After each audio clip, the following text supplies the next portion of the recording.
Hello ladies and gentlemen, and welcome to Classic vs Storm Legion, a series that is comparing Classic Rift to Storm Legion Rift and seeing what has changed, improved, disimproved, got worse, better, and whatnot.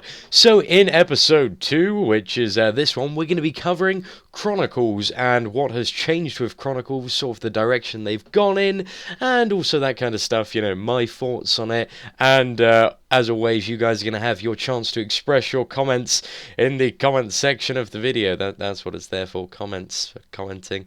But anyways, onwards with the show. So, when Chronicles were initially released, there were three. There was the Sanctum one, which was a solo one, and also the Greenscales Blight and Hammernail one.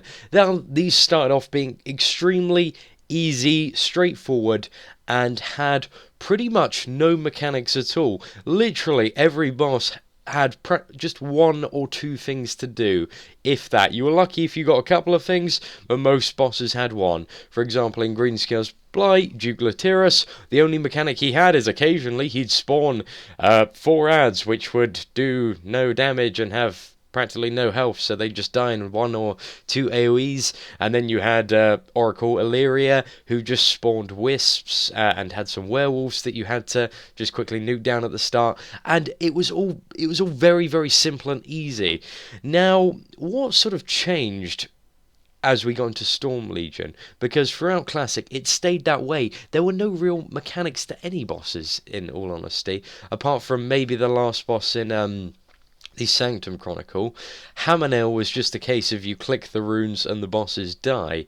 Now, Storm Legion, I think they decided, this isn't a fun way. They're essentially just normal mobs with a lot more health. So what we need to do is we need to spice things up, make them a bit more interesting. So the first Chronicle that came out in Storm Legion was A Hero Rises. Now, the mechanics were they were upped up quite a bit. I mean, the first boss, for example, you have an interrupt, you have an AoE that you have to get out of, you can jump on his back and smash him, but, that got nuked a bit too fast for you to actually see the mechanics. So then when the second Chronicle came out, which was Hive Kazkafu, you had just insane amounts of mechanics everywhere. I mean, the first boss, you have to drag him over the vents, avoid the AoE, there's a frontal cone, a slashing attack, you have to avoid the vents yourself, a slow, a knockback. There was loads of stuff added. And then you got to the second boss, where there were the twins, and you had to keep them in 10% health of each other, or they'd gain a stack in Enrage, along with avoiding a shit ton of AoE, and also, ensuring that you were in melee range of these. And then the last boss, where you just had the line of sight like crazy while avoiding crystals and interrupting, and it was just absolutely brilliant, They really brought this sort of excitement. And then what they did was, when they brought out the next Chronicle, which was Infernal Dawn, they thought, we're going to up this excitement one more level and add in hard modes.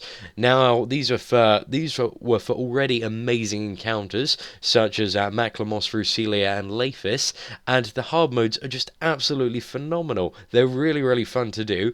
The only sort of problem with hard modes is they need to be just a tad more rewarding. I mean, I do them now and again, but there's no sort of glaring incentive to go, oh yeah, let's do this on hard mode because we can do it. There needs to be something a bit more. I'm not saying like huge amounts more, just a bit more than the 50 Imperial Slayers marks there is. But it's still going in a very good direction of difficulty. And tomorrow, Planebreaker Bastion Aftermath gets released, and oh my god, that has some amazing hard modes. Literally, the last boss is so fun. Just I cannot wait for it.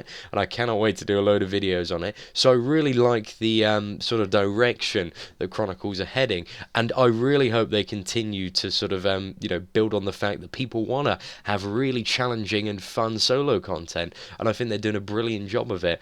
I mean, I can safely say the Chronicles are 10 times more fun, and I actually make a daily routine of sort of running Infernal Dawn Laphis on at least one character, just because the instance is so fun. It's really rewarding, and it's generally just awesome. So I think the only thing I wasn't too fond of is that recently they've released the Intrepids, which are basically the classic ones revamped. And with the Intrepids in comparison to the normal ones, you can really see the difference in sort of encounter design. If you run sort of the Hammernail Chronicle, for example, you'll see that whenever you click the rune vessel, it takes off like 33% of Medantex's health or something stupidly large like that. Meaning, essentially, if you just sit around and click the rune vessel 4 times, the boss is going to die. And it's not fun. There are no mechanics to it at all. It's literally just like him auto-attacking you, and then you get onto Rune King Molinar, which all you have to do is drag both Rune King and Dolan to a rune vessel, and then just click that every 20 seconds while you're like God mode. So, no, it's so easy. There are no actual mechanics and stuff, and I find them just really kind of dull in comparison. But, I think it does show a really good comparison in sort of the way that the game has grown and Chronicles have moved forward in terms of that. So, basically, this is my video saying, Tryon, if any of you guys are watching this, I absolutely love what you're doing with Chronicles. You're doing an amazing job. I just hope you make them longer and more challenging. I'm loving the concept of hard modes, so I'm really looking forward to Chronicles in 3.0, and I am almost assured that the team working on them will not let us down. Anyways, that is pretty much it for my video, comparing Classic and Storm Legion Chronicles and sort of my thoughts and reactions. It's all good with them. I'm very, very happy with them. So if you guys like the video, go on, like the video. That does make an accurate correlation. So yeah, feel free to subscribe and whatnot. And maybe if you have a friend and you haven't spoken in a while because things got awkward and you just don't know how to pick up the conversation, you can just inbox them on Facebook and just link this video and be like, hey, I saw this video on YouTube and I thought you'd appreciate it. And then, you know what, they'll watch it and they'll go, yeah, I did appreciate that.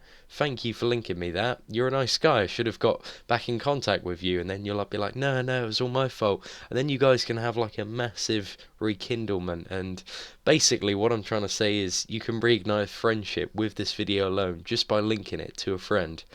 Anyways, ladies and gentlemen, I hope you enjoyed it and enjoy the rest of your day.